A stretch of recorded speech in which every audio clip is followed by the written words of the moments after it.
What's up, guys? The other day I picked up this really early edition Orc Codex from a used shelf in a game store, and I've been actually having a lot of fun looking through this, so thought you guys might enjoy this. Come hang out with me in my shop, grab some popcorn, drink some coffee, and let's check out this codex together. The third edition Orc Codex came out in 1998, and it really shows. The text especially has a very characteristic pre-2000s look to it that gives this book a lot of its charm. This cover art, done by David Gallagher, is beautifully done and really shows the Orc aesthetic that much of the newer editions are rooted in.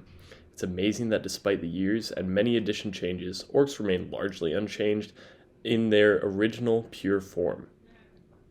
Other small details like this old Games Workshop logo are signs of this product's age, but really add a lot to its historical context.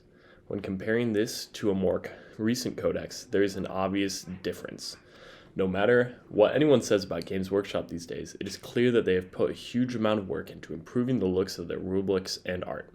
Furthermore, there's a huge amount of added lore, rules, and artwork in the new codexes that you really don't find back in the 90s.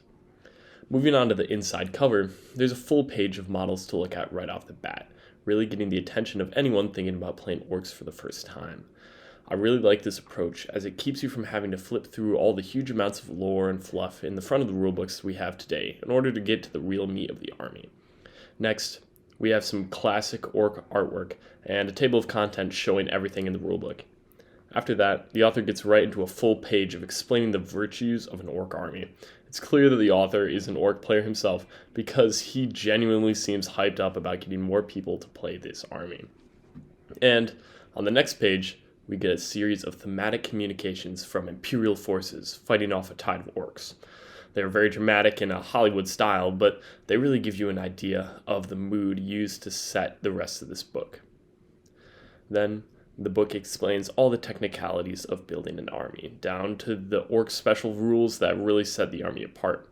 Many of these special rules still exist today, just in different forms and slightly different names. The war gear list also looks quite different from what we have today.